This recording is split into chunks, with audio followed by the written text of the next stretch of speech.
Hi guys, you're welcome back to yet another tutorial video. Guys, I don't know what it is. Like, I have this thing to say. Like, I always feel a special kind of way time I pick up my camera to do this. I don't know where that feeling is coming from. I don't know what is the cause, but whatever it is, like, if anyone is responsible, please just keep it up. I'm so loving it. Please do not stop. I'm not ready to, get over this feeling anytime soon, okay? Please just keep it up, okay? So with that being said, guys, today we are going to be making a ruffle flounce for a beautiful dress, just as you can see on your screen. I'm going to be taking us through the journey on how to achieve this very beautiful flounce on any dress that you want to make. So if this video is the one you're interested in, please sit back, relax, and enjoy watching. And don't forget to hit the subscribe button, give this video a like, and put up your notification bell to get notified whenever I upload a new video. So without further ado, let's dive right into the tutorial. Here we have the dress that I'm going to be placing the ruffle flounce on. This is what it looks like. It is a one-off shoulder dress. So let me open it up to show us exactly what the dress looks like. So this is what we have for the dress itself. And here we have the organza fabric that we're going to be using, to make the ruffle on the dress. So this is what it looks like. And as you can see, I already have it folded into two. I already have it stitched down. Like, I used the same organza for the interfacing, and for the width of the organza fabric I used 15 inches, and for the length you can use your off shoulder round multiplied by 3 multiplied by 4, depending on how full you want your flounce to come out. So here I placed my organza fabric on the cutting table, and like I said, I already have it folded into two. And for the lengthy part of the organza fabric, I'm going to be marking about 15 inches all the way from the top to the bottom, and I'll continue with the 15 inches marking until I exhaust the total length of the organza fabric. So this is what you're going to be doing from the very beginning to the end. You can use lesser than 15 inches, like I said. It depends on how full or how minimal you want your ruffles to be. So as you can see, I have it marked from the very beginning of the length to the end. So along these lines that I marked, as I'm going to be running a gathered stitch on all the lines that I marked, depending on the number of the lines that I have. So as you can see, I already have it stitched. This is what the gathered stitch look like. I'm not sure this is clear enough for you to see, or it is a gathered stitch. So I'm going to be pulling all the points that I stitched, with the gathered stitch.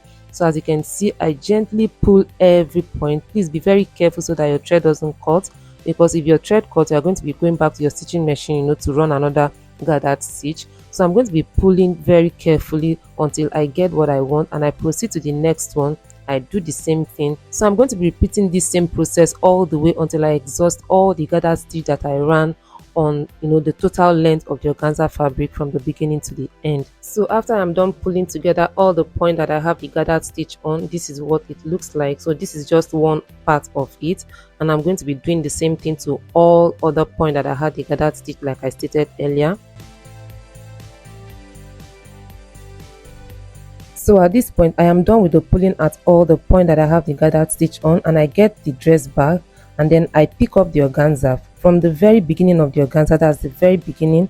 I place it on the zipper part of the dress. As you can see, I place it very close to the zipper area, and then I'll have it stitched down before I proceed to the next one. And in placing the next one, you just measure out about 6 to 7 inches depending on how you want it to be. You can even use 5 inches apart, and then you have the next one stitched, and then you get the next one again, and then you continue like that. Just make sure the spacing is uniform. I'm going to be stitching it all the way from the beginning to the end. That's from one zipper area to the other. So guys, this is what it looks like after I am done stitching, and this is not the end. So at this point, I'm going to be using my hand to do the tacking to give me the look that I want. So at this point, your creativity has to come into play in full force, and at this point the tacking has to be irregular. It has to be at different points of the organza. I would sincerely tell you at this point to just use your discretion to achieve what you want at this point. So you just tack all the way, putting your creativity into use at this point. So that is how you're just going to be tacking irregularly all the way from the very beginning to the end.